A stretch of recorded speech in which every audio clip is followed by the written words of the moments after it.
Wisdom babadde bamukutte ku nsonga z'ettaka yali yagula naye nga ettaka eryo yali yaligula mu butuufu era n'empapula weeziri mukitegeera so ffe tumaze okukola ku documentations tuzifunye bulungi weeziri omukyala eyamuguza waali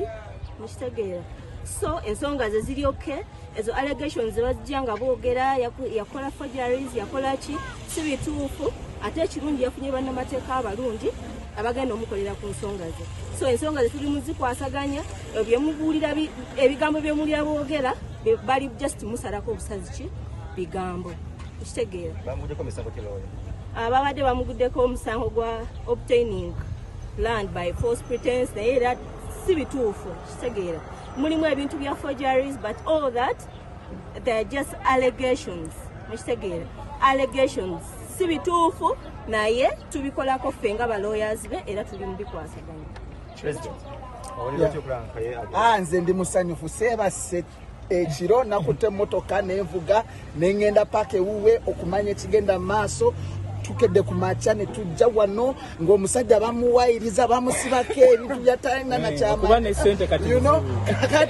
nebaza bayimbi bona aba gospel kubanga ono omusajja Wisdom Kaye our man alwaniridde industry eya music okulaba nga n'amateeka gaddako pause kati naffe tubadde tulina okusituka okitegeera Mwamekaye kati nga sinayogera nga sinayogera lunaku lw'eggulo mbadde nsaba mukama wange owa trade union ayogere ne maama ono kubanga nsobola okwogera ebingi maama mwamufunye naye mukama wange ayogere uno anita Seriwaja atisse eddakiika ne weebeemu nze njogere twebaza nnyo olw'abantu bonna abatukwatiddeko ababadde emabega wa kino mu kkuba amasimu okuva jjo ekiro abantu bategedde nti Kaye bamusibye teri yazzeeyo kwebaka fena ntandika kubeera nga tunoonyereza ani eyabadde mu ekyo naye twebaza abantu bonna abasigadde emabega ba artist bonna abatubadde emabega aba forum aba trade union ba honorable baba workers bonna babadde mabega wa kintu kino okulaba nti Kaye asobola okuvaayo obutadde okusalayo omulundi mulala naye twebaza ne bannamawulire abatambudde naffe okubeera nti mugoberedde ensonga eno paka tugituusizza yadde tusanzeeyo abasigala nga batta erinnya lya Kaye mafiya abakyetaddemu naye amazima gabeera mazima nti nno Kaye talina musango era banoonyezaayo politics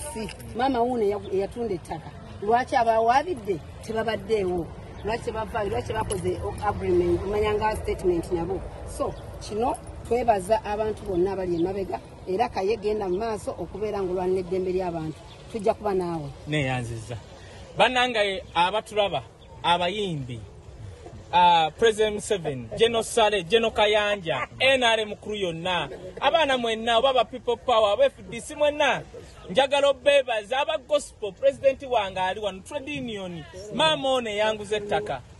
omanyi tubadde nze nagamba era nakigaba President Museveni nti oba oyagala okwogera n'abakulembeze ba art oba oyagala ba gospel yogera ne president waabwe wuuno bobo yagala kwogera n'abayimbi ba Satura yogera ne White Benda bobo yagala kwogera ne bannamawulire yita bannamawulire naye nga waliwo bamafia abagamba President Museveni nti nno bo be batutegeerera kuva omwaka gwaggwa waliwo abantu abo bayimiridde babba ssente zammwe aba media ekyo sijja kikkiriza kati waliwo abaagala okubba ssente z'abayimbi bilioni 10 nga kakati bagamba bakwata Wisdom baba bamumaze njagala okugamba Alice Nalomba mukwano gwange bangambye abaddeko ku medium Nalomba oyo omusajja akozesa akankwasa Tammy Herbert mufere era ID tuzifunye azze wano babadde bamukwa bagala kunsirisa bilioni 10 ez'abayimbi tulina ziwa bitongole by'abayimbi mwino okwatako oba bilioni 1 mugiwa aba gospel bilioni 3 mugiwa trade union bilioni oba 2 mugiwa wuma n'abalala sente sigamba nti waliwo abagendo tulo zigaba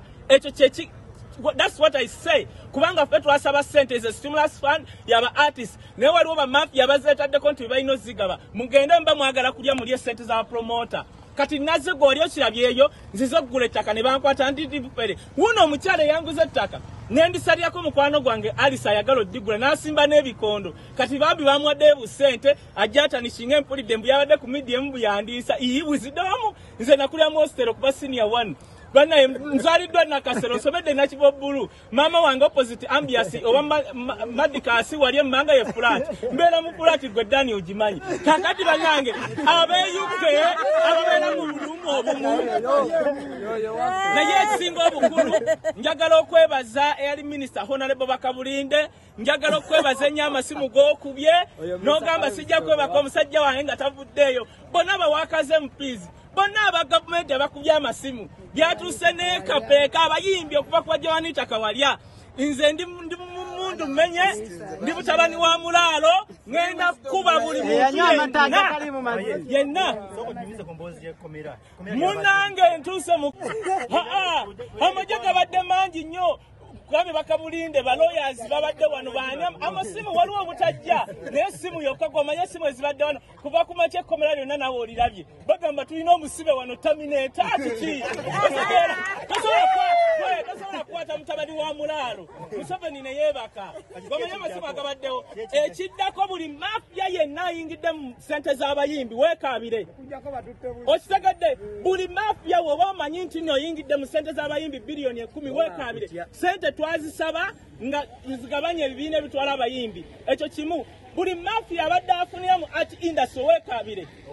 nkomyewo ate butondiko n'akabiriiti muzayika akubye essimu wano ate naddamu komyewo n'akabiriiti nze siri mudirinzi w'amataka oli yansaba Alice Nalombo weyuke muguzeeko era sente weeziri omukyala wuuno era Alice Nalombo nkugamba kuŋŋanya sente zo ziwa omukyala akolera ekyapa osegadde tutulina amataka muganda wange genda kali ope mawokota amataka gyegali abema mawokota mpigi mbatumiddawo nebaza abantu nebaza Honorable Bakabulinde nebaza abayimbi bonna Joanita Kawalya Misa Semakula nebaza abayimbi ba gospel president wange ali wano